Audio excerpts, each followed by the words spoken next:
Tiap hari tatlu'u fihi syamsu, muncul yang terbit dalam hari, yaitu matahari.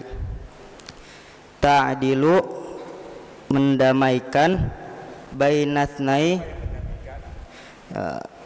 ta'dilu, kamu mendamaikan, bainatsnain, antara dua orang, sedekah, ialah sedekah. Wa tu'inu, dan membantu siapa kamu, ar-rajula,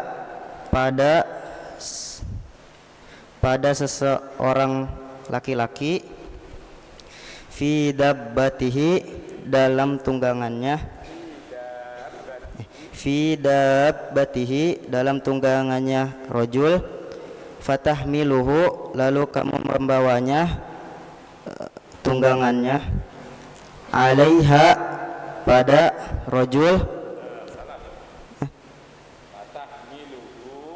fatahmiluhu, maka kamu membawa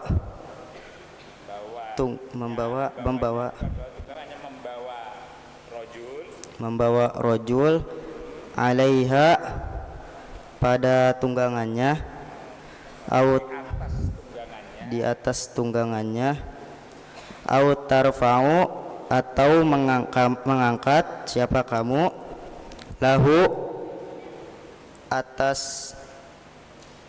lahu alaiha, atas tunggangannya, lahu, kepadanya, rajul, alaiha, di atas tunggangannya, mata'ahu, pada barangnya, sedekah, ialah sedekah. Wal kalimatit thayyibati, dan wal kalimatit thayyibati,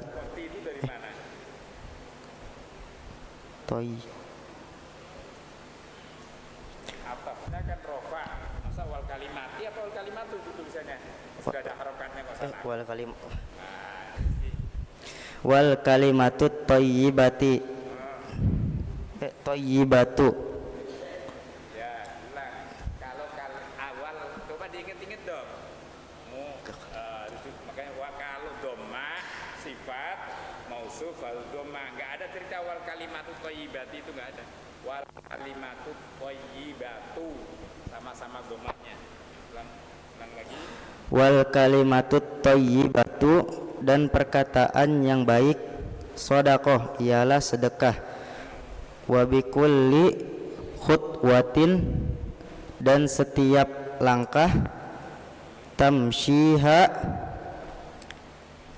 ila shalah, berjalan, yang engkau berjalan, ila sholati, untuk sholat, sedekah, ialah sedekah.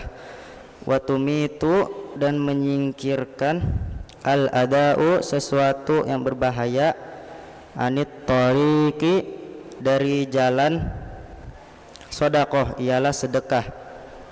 Rawahu Bukhari wal Muslim, riwayat Al-Bukhari dan Imam Muslim. Alhamdulillah, cukup bagus Rizky, alhamdulillah cukup bagus.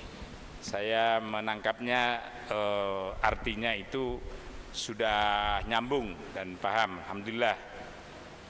Saya sekarang ingin, tadi kan arti per kata, coba kemudian ini diberikan makna secara penjelasan lebih bebas gitu.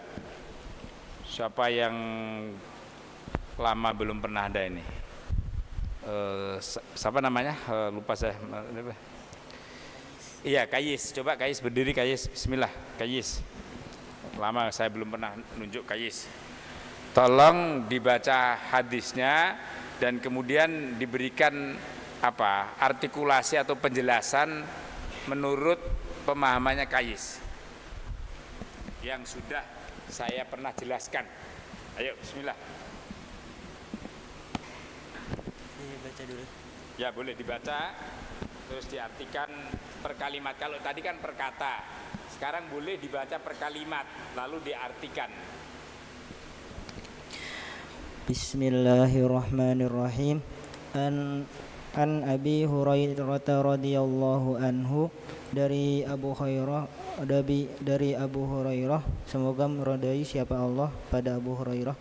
Qala, berkata siapa Abu Hurairah, qala Rasulullah sallallahu alaihi wasallam, Rasulullah sallallahu alaihi wasallam bersabda, kullu sulama minan nasi alaihi shadaqatun. Adapun setiap persendian dari manusia ialah atas manusia itu sedekah. Kulla yaumin tatlu'u fihi syamsu. Setiap hari yang terbit dalam hari matahari. Sampai di situ itu kan satu penjelasan. Saya nggak dimanain. Itu kan sampai di situ itu ibaratnya satu penjelasan. Tolong dijelaskan, Kayis.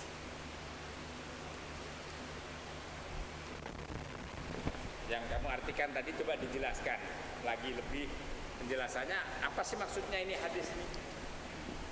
Satu kalimat pernyataan ini apa maksudnya? Jadi dalam satu hari itu kita bisa membuat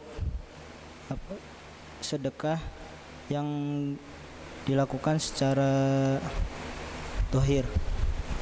Gimana tolong diulang. Di dalam satu hari itu kita bisa melakukan sedekah dengan menggunakan persendian dari tubuh. Gimana caranya itu? Setiap hari kita bisa melakukan sedekah dengan menggunakan persendian. Itu gimana? Coba contohnya gimana? Contohnya tadi artinya sudah bagus, Kayis. Perkataannya sudah bagus. Tapi penjelasannya ini kayaknya belum nyambung kamu.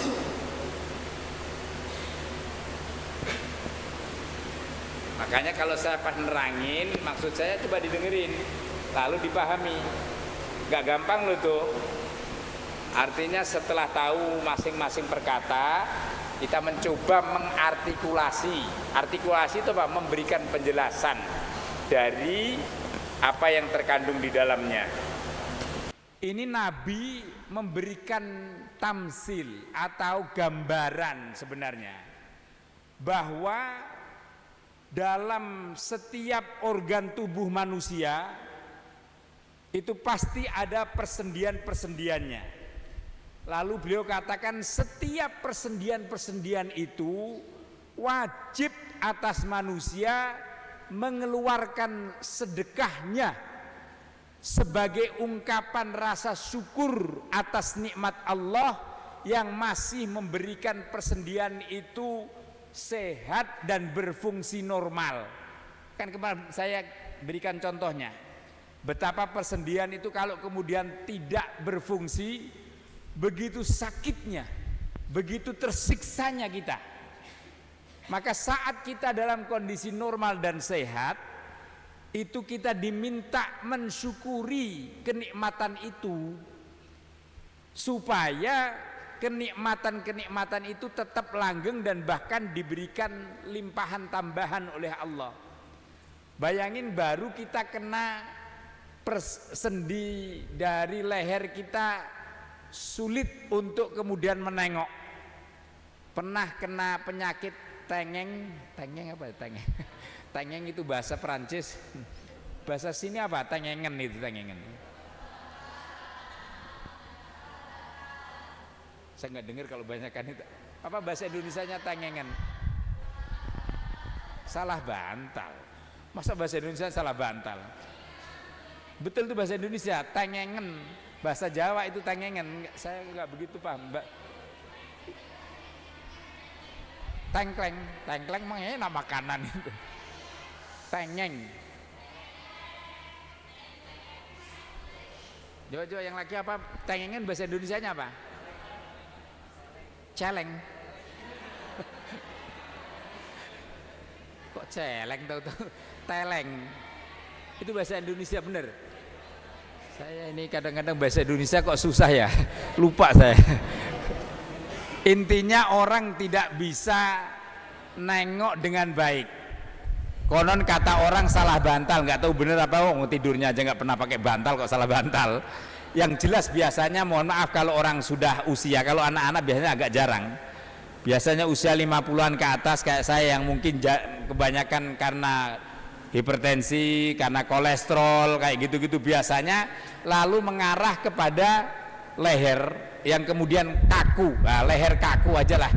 Itu, lehernya kaku. Tapi mungkin anak-anak pernah ngalamin kan kayak gitu. Giliran dipanggil Rahman, apa? Kayak orang apa namanya? Betul itu. Karena gini nggak bisa. Pas dipanggil Rahman, iya. Atau pas waktu dipanggil ke sini. Intinya lehernya nggak berfungsi dengan benar, itu sakitnya luar biasa. Apalagi kalau kemudian berketerusan. Itu baru satu sendi. Ini salah satu contoh. Tadi siapa namanya Anwar ya diingatkan, mengeluarkan sedekah dalam hal ini maksudnya adalah melakukan kebaikan-kebaikan. Udah saya bilang itu, kebajikan-kebajikan. Itu maksudnya dalam bahasa Arab dimaknai sedekah. Tadi saya tanya ngasih makan, iya boleh jadi gitu jawabannya, bukan tidak. Boleh jadi orang ngasih kebaikan, ngasih makan orang itu sedekah, ngeluarin duit boleh jadi, tapi tidak terbatas dengan itu. Gitu jawabannya yang cerdas begitu. Apa namanya Anwar? Enggak katanya. Enggak lah, kan kita itu kan sesuatu yang baik. Sedekah itu sesuatu yang baik. Makanya di sini judulnya kan jalan-jalan kebajikan. Bukan jalan-jalan maksudnya jalan-jalan begini, enggak. Maksudnya banyak cara melakukan kebajikan. Apa contohnya? Lah ini Nabi kemudian mencontohkan banyak di antara beberapa contoh mengeluarkan sodakoh itu.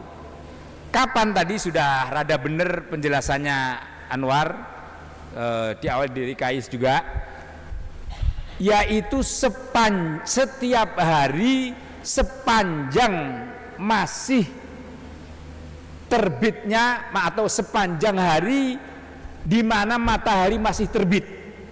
Ini juga perumpamaan sebenarnya. Maksudnya itu memberikan pesan melakukan kebajikan-kebajikan itu setiap hari sepanjang masa.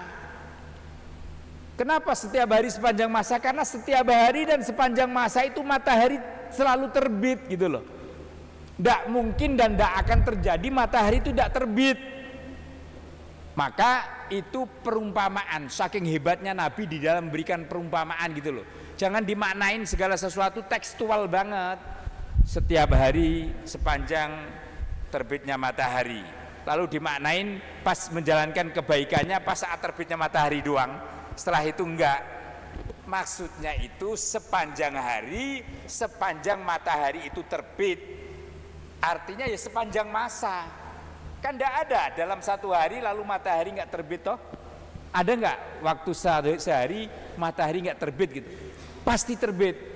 Hanya kadang-kadang ada yang gerhana, ada yang kadang-kadang terbitnya itu punya waktu rentang yang lebih lama dibanding negara-negara tertentu. Kayak di Indonesia ini kira-kira kan berapa jam terbitnya matahari, dari jam katakanlah jam 6 sampai ketemu jam 6 lagi, berarti 12 jam, betul? Jam 6 pagi sampai ketemu 6 sore. Ada di beberapa negara itu bukan 12 jam lagi, tapi sampai 27 jam. Bahkan konon sampai 28 jam, sehingga puasanya panjang. Jadi siangnya jauh lebih panjang dibanding malamnya. Malamnya sedikit. Habis sahur tahu-tahu kemudian terbit matahari sampai kemudian puasa, karena puasa itu diwajibkannya sampai ghurubus syamsi, tertenggelamnya matahari. Maka puasanya orang-orang di kutub selatan, bahkan di beberapa negara Eropa itu banyak melebihi 26 jam. Kita hanya tadi berapa? Mohon maaf kok 20. 16 jam maksud saya. Kita kan 12 jam kan dari lebih. Kita itu mulai kalau dari subuh sampai ketemu maghrib ya sekitar 13-14 jam lah. Di negara-negara tertentu bisa sampai maksud saya itu 20 jam. Ada yang sampai 22 jam. Jadi berbeda 5 sampai 7 jam. Bayangin itu. Karena malamnya itu hanya sekitar ya paling 4 jaman atau 3 jaman. Selebihnya menjadi siang. Nah, saya ingin kembali kepada hadisnya tadi anak sekalian.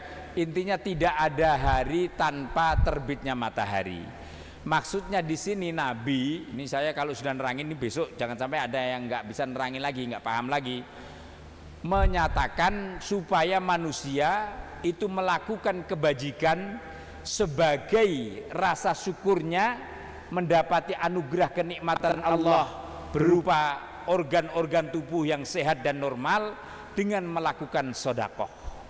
Nah, kemudian dicontohkan di sini apa saja yang tergolong sedekah. Ini contoh-contoh di dalam hadis. Contoh itu berarti tidak hanya itu, tidak terbatas itu, tapi contoh-contoh ini masuk di dalamnya.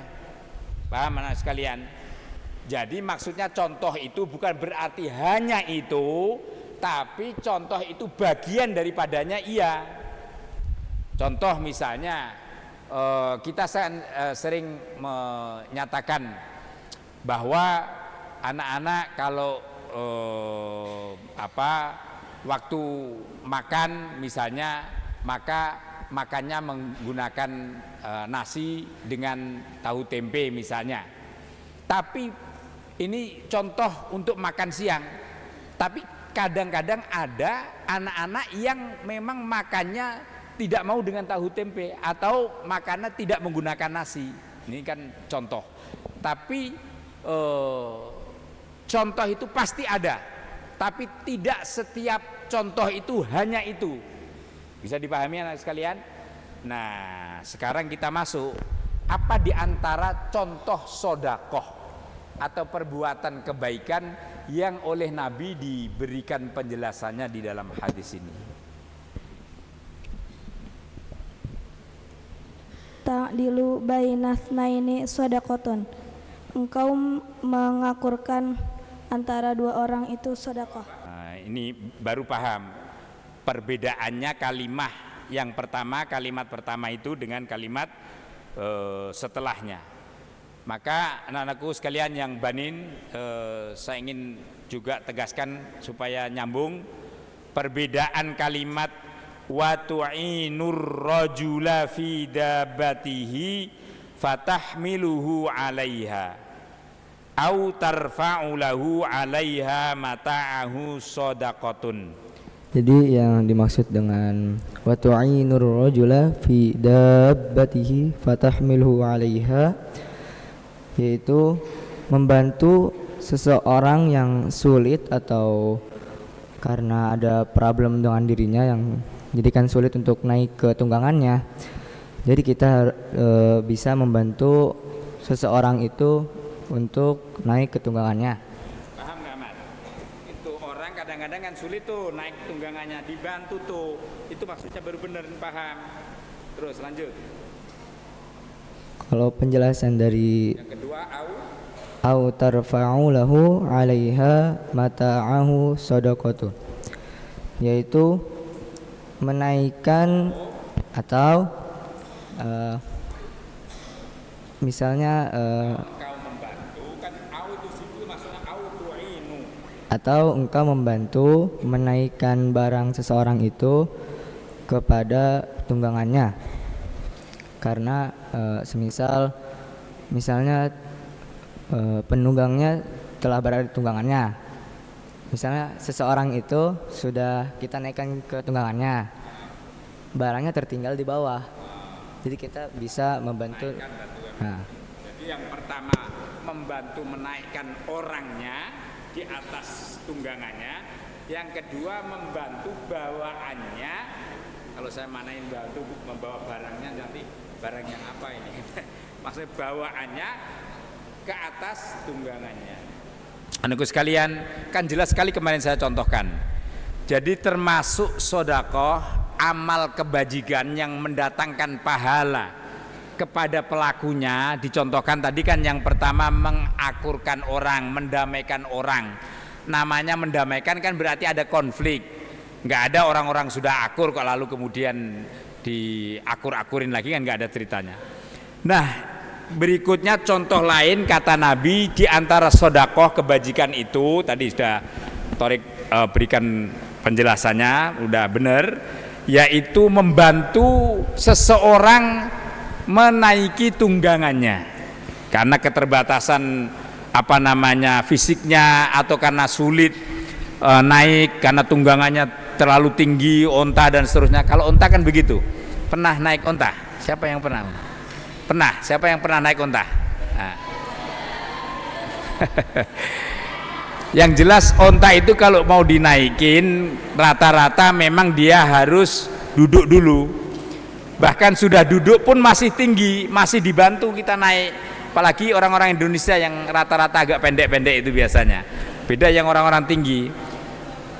Hampir tidak ditemui orang-orang selain orang Arab ya yang bisa naik onta langsung saat ontanya berdiri. Nah, karena itu onta itu luar biasa memang. Tahu aja dia kalau mau ditunggangin dengan sendirinya dia sudah menempatkan dirinya dengan cara duduk itu. Atau ini saya teruskan contohnya juga membantu mengangkat, menaikkan bawaan orang di atas tunggangannya. Ini harus paham loh ya bedanya. Yang pertama membantu menaikkan orangnya, yang kedua membantu menaikkan barang bawaannya. Yang berikutnya contoh sodakoh, contoh amal kebajikan yang tidak perlu pakai uang. Ini jangan lalu dipahami itulah luasnya Islam. Kadang-kadang orang kan wah sedekah nggak punya duit, kita ini susah. Tidak hanya itu, Islam memberikan cara-cara sedekah begitu banyaknya. Ini cara yang paling simpel. Apa? Wal kalimatut thayyibatu. Ucapan yang baik. Ucapan yang baik itu apa misalnya? Santun misalnya. Ucapan yang baik lagi misalnya yang bermanfaat, menunjukkan arah orang yang bertanya misalnya. Ucapan baik lagi apa? Tadi apa? Lah kok jawabnya nggak pas ini? Yang jujur itu juga ucapan baik. Ditanya misalnya kamu hari ini puasa Senin nggak? Misalnya Alhamdulillah saya puasa Senin. Dengan jujur, kadang bisa jadi karena malu yang lain-lain pada puasa padahal dia nggak puasa. Iya saya puasa sih, puasa cuma tahu deh ragu saya misalnya, padahal dia tahu persis nggak, itu berarti bohong. Ucapan bohong tidak masuk kalimatut thayyibah. Atau kalimah thayyibah adalah ucapan-ucapan yang mengandung zikir. Nah ini penting, zikir itu banyak. Tadi jawabnya begitu ya, betul. Baca subhanallah, baca alhamdulillah, baca wala ilaha illallah wallahu akbar. Itu ucapan-ucapan thayyibah. Di dalam Al-Quran itu ada. Daraballahu mathalan kalimatan thayyibah asluha thabitun wa far'uha fis sama' tu'ti ukulaha kulla hin. Daraballahu mathalan kalimatan thayyibah. Saya lupa itu surahnya dan ayatnya. Allah memberikan perumpamaan kalimatan thayyibah, kalimah yang thayyibah. Ini para ahli tafsir menegasin maksudnya adalah kalimah la ilaha illallah. Yang disebut kalimah apa biasanya? Kalimah tauhid. Kalimah tauhid, kalimah thayyibah, la ilaha illallah. Orang kalau sudah kalimah tauhid menghunjam di dalam dirinya, itu seperti pohon yang kokoh kata Nabi. Itu akarnya menghunjam ke perut bumi meskipun cabang-cabangnya menjulang ke langit. Artinya kalau tauhid seseorang itu sudah kokoh, meskipun godaan apapun itu insya Allah pohon tidak akan tumbang. Sekencang apapun angin yang menerpanya, karena dia kokoh pohonnya, akarnya menghunjam ke bumi, insya Allah tidak akan gampang roboh.